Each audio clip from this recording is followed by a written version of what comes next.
Bonjour à toi, cher journal de bord. Ça fait très longtemps que je n'avais pas échangé, ni parlé, ni discuté pour exprimer ce que je fais. Et je profite de cette occasion parce qu'en fait, je me suis rendu compte que de faire ce journal de bord et de dire ce que je fais de façon régulière, ça me permet à moi de savoir où j'en suis, même si je le fais sur papier, de le faire en version audio. Je pense qu'elle me sera utile et pourra être utile à d'autres personnes. Donc, depuis maintenant un mois, je suis propriétaire d'une laverie automatique. Alors, ça ne s'est pas fait du jour au lendemain, ça a été un long cheminement. Et je vais essayer, à travers cet audio, de t'expliquer comment j'en suis arrivé là. Donc, ça a commencé sur la fin 2024. Donc, en fin 2024, en fait, j'ai voulu devenir propriétaire d'un appartement que je voulais mettre en location. J'ai été voir un courtier, j'ai vu plusieurs courtiers et en fait, ce qu'on m'a expliqué, c'est qu'avec mes revenus, c'est quelque chose qui n'était pas faisable. Donc j'ai abandonné cette idée de devenir, propriétaire d'un appartement pour le mettre en location. Je suis resté en bon contact avec ce courtier et du coup, on a pu échanger sur plein de sujets, mais ça, c'est une autre histoire. Donc une fois que j'ai su que je pourrais pas être propriétaire d'un appartement et ben, je me suis posé la question de, bah, qu'est-ce que je pouvais faire? Comment je pourrais, trouver un moyen d'avoir des revenus, alors plus ou moins passifs, parce que c'est jamais passif, mais plus ou moins passif. Et je suis passé à côté d'une laverie automatique et là, d'un coup, je me suis rappelé que l'idée d'acheter une laverie était quelque chose de potentiellement intéressant. Donc à partir de ce moment-là, j'ai commencé à faire tout un tas de démarches par rapport aux laveries et très vite, en fait, je suis tombé sur une annonce, pour une laverie automatique. Heu, donc je me suis renseigné, j'ai été voir la laverie, j'ai vu les propriétaires. J'ai échangé avec ce courtier. Alors, c'est un courtier pour les particuliers, donc il m'a redirigé vers un collègue à lui qui était plus pour les professionnels, mais qui se trouvait dans un autre département. Ce qui tombe bien, c'est que la laverie se trouvait dans son département, juste à côté de son agence. Donc, c'était une laverie et il connaissait en plus de ça le propriétaire de la laverie. Donc, ce qui fait que ça a facilité les échanges qu'on a pu avoir entre le propriétaire de la laverie et le courtier. Malheureusement, le prix de la laverie étant très élevé, donc il est à peu près à 70 000 ou 80 000 euros, la laverie, donc ce qui fait que moi, au niveau financier, c'était vraiment pas faisable. Alors malgré les efforts du courtier, on n'a pas réussi à trouver le financement pour pouvoir faire ce projet parce que pour les banques, c'était pas possible. L'apport que je devais amener était trop. On n'a pas pu faire ce projet, donc je l'ai laissé tomber. Et on arrive comme ça sur la nouvelle année, janvier, décembre. Et puis là, d'un coup, en février, je passe à côté d'une laverie dont on m'avait beaucoup parlé, qui a 5 minutes de chez moi. Euh, donc je sais pas, j'ai oublié de dire, mais quand j'ai voulu acheter la laverie, avant d'acheter la laverie, je me suis un peu renseigné. Donc je me suis renseigné sur les laveries qui étaient proches de chez moi. J'ai pris contact avec les propriétaires. Et la propriétaire m'avait parlé de cette laverie qui était proche. Je me suis dit, ouais, j'irai voir, j'irai peut-être poser des questions au propriétaire pour me renseigner, et je ne l'ai pas fait. Le courtier mon premier courtier, lui, pareil, il m'avait parlé de cette laverie, il me disait, ah, mais il y a cette laverie, bon, elle est un peu à l'ancienne, mais j'ai pas pris contact avec le propriétaire, ce qui est assez amusant. Et puis là, je sais pas ce qui s'est passé, au mois de février, je suis passé à côté de la laverie, et je me suis dit, mais en fait, tiens, cette laverie-là, je dirais qu'elle doit faire peut-être, allez, 20, peut-être 30 000 allez, au max 17, 20 000 euros de chiffre d'affaires. Elle sera peut-être en dessous des 50 000 euros, donc ça sera peut-être beaucoup plus facile à financer qu'une laverie à 70 000 euros.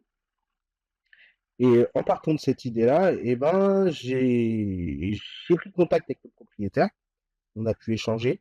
Et là, en fait, le propriétaire m'a effectivement affirmé qu'il souhaitait vendre la laverie parce qu'il allait partir à la retraite. Donc c'était un peu un projet, donc ça a été pour moi le côté, waouh, c'est super génial, on est courant février, il y a la laverie, on a échangé par téléphone, donc j'ai demandé au propriétaire si c'était possible de venir visiter la laverie pour la voir un peu plus réellement, qu'il soit là et qu'il la présente un peu plus. Donc, ce qu'on a fait, on a pris un rendez-vous, on a pu échanger, discuter sur la laverie, et de là, tout s'est enchaîné. Donc, j'ai essayé de mettre en place tout ce que je pouvais, tout ce qui était en mes capacités pour devenir propriétaire de cette laverie. Donc, entre courant février, mars, je prends contact avec ce courtier qui s'occupait des professionnels. Donc, je lui explique le projet pour la laverie. Là, il me redit qu'il va falloir de nouveau faire un prévisionnel. Donc, cette fois-ci, pour le prévisionnel, je décide de changer de cabinet comptable. Donc, je vais voir un autre cabinet comptable avec lequel je prends rendez-vous. Donc, il a fallu un certain temps pour prendre le rendez-vous. Donc, quand j'ai mon rendez-vous avec ce cabinet comptable, on m'explique tous les documents qu'il faut que je fournisse, tous les documents à fournir qu'il faut que je demande au propriétaire de la laverie de me les transmettre avec tout ce qui est les bilans, en sachant que c'était une personne qui avait une laverie et qui n'avait pas de bilan comptable, mais c'était lui qui faisait son rétro-planning, quoi, c'est son propre bilan. Donc ça a un peu, on va dire, pour pour le comptable, j'ai senti que ça l'avait un petit peu gêné, mais ça l'a quand même fait, donc on a pu faire un prévisionnel. Donc on va dire, je crois qu'on devait être à peu près sur mi-mars. Sur mi-mars, et ben, où je donne tout ça au courtier. Avec ça, on a monté notre dossier, on a monté le dossier pour faire une demande de prêt. Ah, pendant que je suis sur ce passage-là, je fais une petite parenthèse euh, très rapide parce que je vais arriver sur un sujet, vous allez peut-être pas comprendre pourquoi, mais je reviens sur la demande sur le premier crédit que j'ai voulu faire. En parallèle du courtier, j'avais demandé à ma banque si c'était possible de faire un crédit pour la laverie à 70 000 euros. Et en fait, eux, ils m'ont dit que c'était pas possible, en sachant que, euh, en sachant que mon ancienne conseillère ou ma conseillère était en congé pour grossesse, je suppose. Donc c'était une personne qui était venue et qui l'a remplacée. Fin de la parenthèse, et vous comprendrez après pourquoi je vous ai mis cette petite parenthèse. Donc j'en viens au courtier. Donc on monte notre dossier. Et lui, il parle avec tous ses collègues banquiers qui sont situés ben, justement dans son département. Donc, c'est un département limitrophe. Et il s'avère que ses partenaires banquiers ils ne voulaient pas venir dans notre département par peur, entre guillemets, de, je sais pas moi, de confronter les autres, ou j'en passe des meilleurs. Mais en tout cas, ça ne l'a pas fait. J'ai pas vraiment su les vraies raisons, mais c'est les raisons officielles qu'on m'a données, c'est que les partenaires ne voulaient pas traverser euh, de l'autre côté. Donc, sur ces entrefaits, on est sur le mois d'avril. Donc là, je finis par me dire, ben, j'ai peut-être pas trop de choix. Il va falloir quand même que je pose la question quand même à ma banque, que j'aille voir d'autres banques. Et je me dis, bon, bah, tant pis, je vais quand même aller voir ma banque. Donc, je m'attends à aller revoir cette personne qui m'a dit non, parce que le prix de la laverie était trop élevé. Bien, je tombe sur notre conseillère, parce que cette personne avait été, entre guillemets, remplacée par notre conseillère. Et j'échange avec elle, je lui explique un peu le projet, ce que je veux faire, et cette conseillère m'explique que dans tous les cas, sans compromis de vente, rien ne sera possible. Donc, ce qui s'est passé, c'est que j'ai fait le compromis de vente, et je me suis dit, quand elle m'a dit ça, je me suis dit, c'est bizarre parce que dans son discours, il y avait bien ce côté de si jamais nous, on ne vous signe pas pour le compromis, pour le prêt, vous pouvez toujours aller voir notre banque une fois que vous aurez votre compromis signé.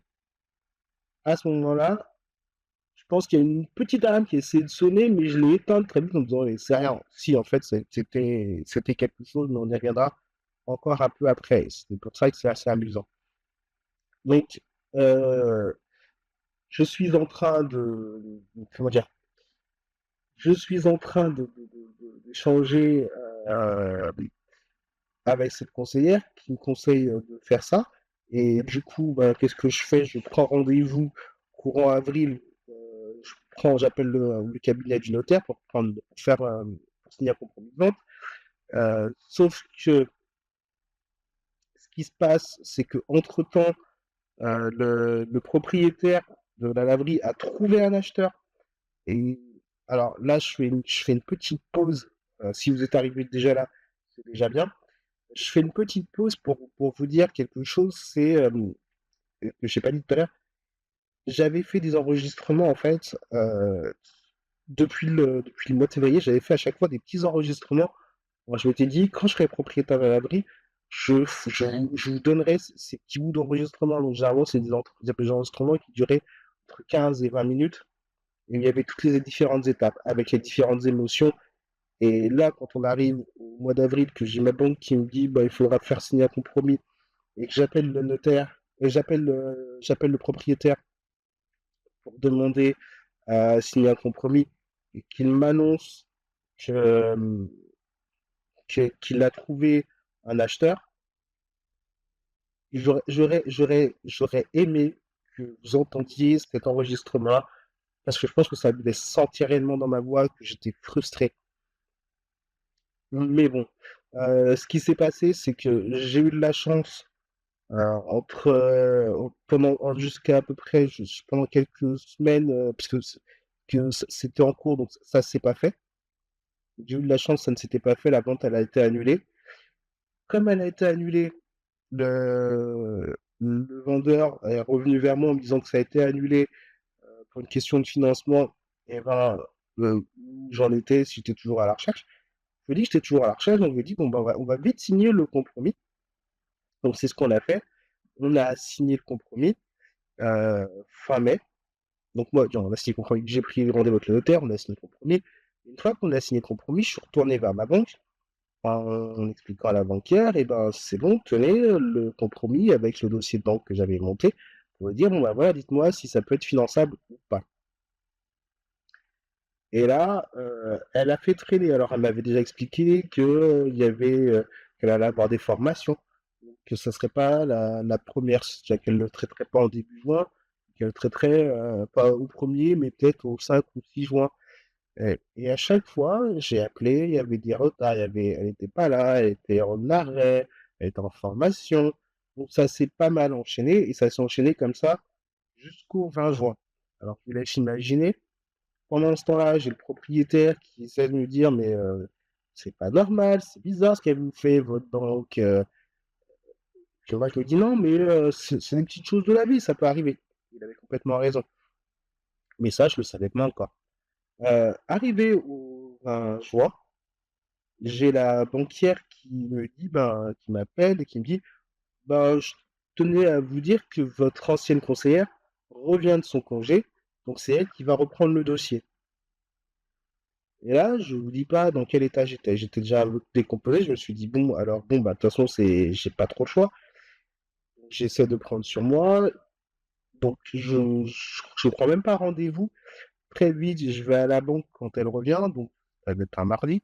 Donc, le mardi, je vais à la banque. Le mardi soir, je me présente. Je la vois, je discute avec elle. Et pendant que j'échange avec elle, la conseillère m'explique que sa collègue, en fait, n'a pas noté de dossier. Il n'y a pas de dossier. Concrètement, il y a pas de dossier. Rien n'est enregistré. Donc, vu qu'on avait eu que des échanges, soit téléphoniques, soit en visio, rien. Donc, comme si ce qu'on avait pu dire n'avait pas existé. Donc, du coup, ça serait, entre guillemets, une nouvelle étude qui repartirait à zéro. Et de là, je me suis dit, bon, ok, c'est pas trop grave. De toute façon, elle m'avait dit que ça devrait passer, donc j'ai pas à m'inquiéter. Donc, je ne me suis pas inquiété. Et après l'avoir vu, donc quand je sors de la banque, il s'est passé un événement que moi j'ai trouvé vraiment sympathique, c'est que en face de cette banque, il y a, il y a les distributeurs de pizza.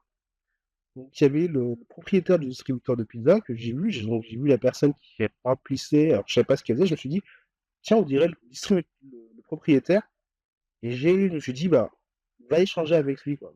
Va discuter avec lui, puis tu verras, ça va peut-être te donner des conseils ou des tips pour l'avenir. Donc j'ai été voir cette personne, on a discuté, on a beaucoup échangé sur son parcours, sur comment il est arrivé là. C'est une personne qui avait déjà entrepris dans pas mal de choses, qui travaillait, qui vend à l'international, donc il avait un gros parcours et qu'en fait il faisait ça pour passer le temps, pour pas s'ennuyer. Et j'avais trouvé son parcours vraiment génial. Et ce que j'avais aimé dans notre échange, je pense que c'est vers la fin de la discussion. Son conseil, ça a été dans tous les cas, peu importe ce que tu vas faire, il faut jamais abandonner. Et ça, c'est, je dirais, la phrase qui m'a le plus marqué dans son discours, ça a été l'abandonne surtout pas, peu importe ce qui t'arrive, il ne faut pas abandonner. Il faut pousser pour aller jusqu'au bout de ton objectif, de ton rêve. Bien sûr, ça m'a vraiment marqué ce passage. Donc j'ai fait mon petit train et puis, quelques jours après, j'ai, ma conseillère bancaire qui m'appelle pour me dire: «Eh ben, c'est bon, j'ai votre réponse, donc on peut convenir d'un rendez-vous pour que je puisse vous dire, ce qu'il en est». Moi, j'y vais confiant. Je me dis: «C'est bon, je sais que ça va passer». Si je dis pas de bêtises, on devait être au mois heu, fin juillet. Oui, c'est ça, fin juillet, début août, on était pas loin de ces zones-là, en sachant qu'en plus ça, quand moi je l'avais vu, ouais, si on était peut-être même plutôt déjà début août, sachant que quand j'avais vu la conseillère, je lui avais bien précisé, s'il vous plaît, est-ce que vous pouvez faire vite parce on a signé le compromis fin mai, normalement il est valable 2 mois, donc ça veut dire que moi, arrivé au 20 août, si j'ai pas le retour, je suis foutu, quoi. J'ai pas, la vente, elle me passe sous le nez. Donc, quand elle me reçoit, elle reste gentille, courtoise, et puis elle m'explique gentiment qu'au vu de mes revenus, et ben, ça va pas être possible que la banque ne va pas me suivre parce que mes revenus ne sont pas suffisants. Heu, j'ai une auto-entreprise, je suis salarié entrepreneur, je dois faire environ un petit peu plus de 1 000 € par mois. Pour eux, c'était pas suffisant et ils ont pas pris en compte le fait que la laverie allait presque pouvoir s'autogérer et même faire un peu plus, c'est-à-dire faire le principe du cash flow, donc avoir du bénéfice, ça, ils ne l'ont pas pris en compte. Et ce que la banquière me disait gentiment, c'était, eh ben, faut que vous ayez un meilleur salaire et puis vous revenez avec un projet comme ça et puis on en reparlera. Euh, et là, pareil, je me dis, alors j'ai un peu les émotions, mais c'est pas pareil. Je me dis, c'est dommage parce que j'aurais préféré que vous écoutiez la version que j'avais enregistrée à ce moment-là. Donc là, on est sur une version beaucoup plus zen parce que je suis beaucoup plus en recul et en plus de ça, je sais que je suis propriétaire, donc je suis vraiment plus tranquille. Mais j'étais vraiment très, très, très, très mal. Je sors du rendez-vous de la banque, je fais quoi? Je tourne autour de la banque, puis je prends mon téléphone et j'appelle le propriétaire de la laverie pour lui dire, genre l'ancien propriétaire de la laverie, pour lui dire que la banque a refusé mon crédit et que, bah, pour l'instant, j'avais pas de solution. Hem et lui, en fait, ce qu'il me dit, c'est: «Bon, ben, vous savez quoi? Ce que je vais faire, c'est que moi, je vais remettre la laverie en vente, puis voilà». Et puis j'essaie de lui proposer d'autres options. Alors je sais que moi, je lui ai parlé du principe où, de la vente à crédit. Alors il voulait pas en entendre parler. Il m'a dit: «Non, mais ça m'intéresse même pas, je veux même pas essayer». J'ai essayé de trouver des trucs à l'amiable et en fait, il faisait comprendre que dans tous les cas, c'était soit j'avais la banque, soit c'était mort. Et puis, il a pas eu tort sur un point dans cet échange. Il me dit: «Mais c'est dommage, vous auriez peut-être dû demander au même moment à d'autres banques, pour pouvoir avoir votre crédit». Donc moi, j'étais sûr que ma banque elle me suivrait, qu'elle partirait avec moi sur ce projet, donc je me suis pas posé la question d'aller voir d'autres banques. Et après avoir raccroché avec lui, donc tout en tournant plus ou moins autour du secteur où était la banque, j'étais complètement dépité et j'avais dans l'optique, moi j'avais dans l'optique non, j'avais pas dans l'optique. Pour moi, c'était mort et je voyais zéro solution. Parce que j'avais demandé lui de faire une vente à crédit, c'est-à-dire j'achète, la banque et en fait, c'est lui qui me fait le crédit, c'est-à-dire que tous les mois, je le rembourse. Heu, Ça ne m'intéressait pas. Pour moi, j'avais zéro solution, c'était fini. En sachant que on pouvait peut-être à 2 ou 3 semaines, parce que je pense que c'était vraiment début août. Peut-être vers le 8 ou 9 août, je suis pas sûr, mais on n'était pas loin de la fin de la fête premier. En sachant qu'il disait que justement il y avait une agence qui avait des clients qui voulaient acheter. Donc pour moi, c'était complètement mort. Euh, et, Et en étant dans cet état, j'étais pas en larmes, mais intérieurement, je pense que c'était comme des larmes qui devaient couler en me disant: «Je suis foutu». Heu, genre, je me retrouve devant la banque, prêt à partir et puis avant de je lève la tête et là, qui je vois? Je vois cette personne avec qui on avait échangé, le propriétaire de ce distributeur de pizza. Je le vois et là, quand je le vois, je me remémore sa phrase qui était: «Dans tous les cas, il faut pas abandonner. Il faut aller jusqu'au bout, il faut pas abandonner». Donc, ce qui est assez amusant, c'est qu'on a une route à double sens dans ce juste en face, donc ce qui fait qu'on peut pas traverser directement, donc il faut aller faire le tour, prendre le rond-point et je me suis dit: «Bah, je vais aller le voir et puis je vais aller rediscuter avec lui pour lui demander des petits conseils», et puis quand j'arrive, bizarrement, il était déjà parti. Mais j'avais dans ma tête sa voix qui me disait: «Il faut surtout pas abandonner, il faut surtout pas abandonner». Et là, je reprends du sourire parce que, ce qui s'est passé, c'est que je me suis dit: «Tu n'abandonnes pas, c'est pas mort. De toute façon, tu as au moins jusqu'au 20 août, donc tu as encore au moins à peu près 2 semaines ou 1 semaine et demie, 2 semaines pour pouvoir trouver un crédit. Tu te débrouilles, tu trouves le crédit». Et là, j'ai fait un listing des différentes banques et je les ai appelées. J'ai fait mon listing, j'ai fait une petite tableau Excel en me disant: «Voilà, ça, c'est les banques, numéro de téléphone, les mails, quand est-ce que tu vas les contacter, quand est-ce que tu vas avoir un retour et tu vas faire ça au plus vite». Alors j'ai appelé quelques banques, heu, la plupart, je suis tombé sur des répondeurs, personne ou alors quand j'avais une personne qui me décrochait, elle me disait: «La personne qui s'occupe de ça, elle n'est pas disponible, elle vous rappellera plus tard». J'en passe et des meilleurs. Voilà et puis il y a une banque que j'appelle et là, je tombe sur une personne, je lui explique la situation, ce que je veux faire. Très vite, il me dit: «Ben, c'est bizarre que votre banque, elle vous ait pas suivi par rapport à ça». Il fait: «Ben, vous savez quoi? Envoyez-moi votre dossier, puis on pourra échanger». En sachant qu'à côté de ça, parce que c'est vraiment en parallèle de ça, j'avais pris contact avec différents courtiers qui étaient du coup de mon secteur, avec lesquels j'avais échangé et j'ai un courtier qui m'avait dit, ben, quand je les ai appelés, ils m'ont dit: «Ouais, ben, de toute façon, faut arrêter». Un courtier, quand je l'ai appelé, il m'a dit: «Il faut arrêter parce que sinon je pourrais pas prendre contact avec les autres, banques. Tous ceux que vous avez appelés qui vous ont pas donné de réponse, vous avez pas eu, c'est bien parce que vous avez pas pu échanger. Celle avec laquelle vous avez échangé, donc ma banque actuelle et ben, elle, je pourrais pas prendre contact avec».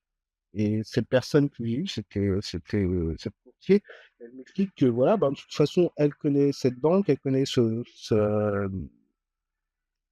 conseiller, qu'il est plutôt sympa dans tous les cas. Donc, si jamais, est-ce qu'elle me dit, c'est si jamais ça le fait pas, je lui transmets le dossier et là, elle essaiera de voir si elle peut faire quelque chose.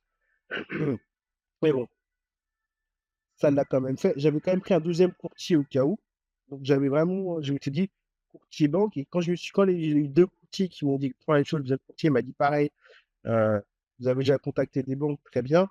Par contre, à partir de maintenant, faut plus les contacter parce que si jamais nous, on veut prendre la main, si vous avez contacté tout le monde et ben, on pourra pas faire grand chose derrière. Donc je me suis arrêté là, en disant: «Ben, j'ai une banque avec laquelle je suis en échange, qui va vérifier mon dossier, puis on va voir ce que ça va donner». Et je remercie le Seigneur, je remercie Dieu, je remercie l'univers, heu, ça l'a fait. C'est-à-dire que cette banque m'a suivi, ce courtier m'a suivi. Et quand je lui ai parlé de mon projet, lui, mais il me disait, c'était dans l'échange qu'on a eu au téléphone, il m'avait dit: «Mais je comprends pas pourquoi votre banque, elle vous a pas suivi, parce que dans tous les cas, c'est du professionnel et ça n'a rien à voir, donc tout ça, ça va vous faire, entre guillemets «de l'argent supplémentaire». Donc je remercie énormément mon banquier pour ça. Mais, il y a toujours des petits problèmes et sinon c'est pas drôle et c'est là que c'est amusant. Donc, j'ai la réponse, bon, j'ai la réponse, heu petit peu avant la date butoir de la fin du compromis.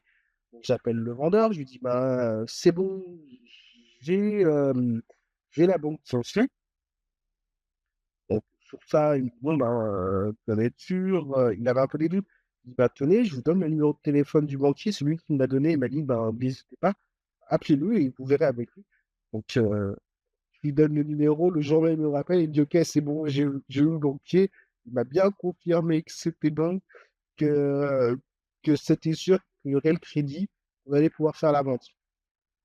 Bon, alors moi, j'avais quand même dans l'idée de, bah, on arrive sur la date butoir, fin août. Vous imaginez bien, fin août, qu'est-ce qui se passe fin août? Eh ben, notaire en vacances, cabinet comptable en vacances, parce que du coup, quand on a signé le compromis, c'était pas moi en tant que personne, mais moi en tant que société qui allait acheter. Qu'il fallait que je crée maintenant la société, sauf que le cabinet comptable en vacances, pas possible de créer la société. Le notaire en vacances, pas possible de signer. Et dans tous les cas, tant que la société n'était pas créée, je ne pouvais pas signer. Donc, j'appelle le vendeur, je lui dis, ouais, mais en fait, on va dépasser la date, comment on va faire? Et là, il me regarde et il me dit, non, mais monsieur, mais- il me dit, non, mais monsieur, ouais, il me regarde pas, mais il me dit, donc je l'imagine bien. Moi, je l'imagine, je le vois dans sa nuit, parce que je l'ai laissé un petit peu, avec son, non, mais monsieur, depuis le temps que vous me faites attendre, on peut attendre encore un petit peu plus. Et ça m'a fait sourire et de joie, parce que je me suis dit, j'ai vraiment de la chance. Et c'est vrai que depuis le temps, on avait commencé en février, on est arrivé en août, que je dis qu'il fallait qu'il attende un peu. Effectivement, attendre un mois de plus, ça ne l'a pas plus dérangé. Pour lui, c'était pas choquant. Donc, pendant toute cette période-là, entre fin août et début septembre, la première chose que j'ai fait, ça a été de prendre un rendez-vous avec le notaire. Et du coup, j'ai fait quoi? J'ai demandé au notaire si on pouvait caler 2 dates de rendez-vous. Une première qui serait vraiment la date que moi je souhaiterais faire, donc le plus tôt possible, je crois qu'on va être genre début septembre. Et une deuxième qui serait un peu plus loin sur septembre. Sauf que bah, avec le cabinet comptable qui est en vacances, le temps qu'il revienne, qu'il démarre pour la création de la société, la première date de rendez-vous a été loupée. Pas grave, vu qu'on avait pris une deuxième, la deuxième elle est passée. Et du coup, on a tout signé. Et maintenant, je suis enfin propriétaire d'une laverie automatique. Alors, depuis, j'ai rencontré quelques petits incidents, quelques petits problèmes, mais ça, c'est une autre histoire que je vous raconterai sûrement dans des prochaines audios.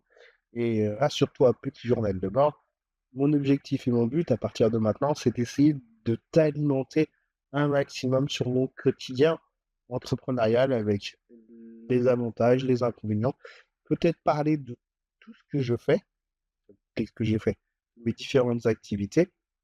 Et ça, je pense que je le ferai une prochaine fois dans notre prochaine session d'échange. Et ben, sur ce, j'espère que vous avez apprécié, que vous avez suivi jusqu'au bout. Si c'est le cas, ben, mettez-moi en commentaire ce que vous en avez pensé, ce que vous avez ressenti. S'il y a des choses à améliorer, dites-les moi, je suis preneur de critiques. Au contraire, moi j'adore les critiques. Plus on me dit des critiques, plus je me dis je peux m'améliorer. N'hésitez pas, mettez des commentaires, likez, partagez, j'en passe et des meilleurs, comme on fait toujours, enfin, comme le font toujours les autres youtubeurs. Mais en tout cas, si vous êtes resté là, je vous remercie de m'avoir écouté autant. Et je suis vraiment désolé de pas avoir pu vous faire toutes ces petites capsules comme je les avais faites, euh, certes avec beaucoup d'émotions, mais très naturelles. Bon, et bien sur ce, je te souhaite une bonne journée, une bonne soirée. Profite de l'instant qui te reste.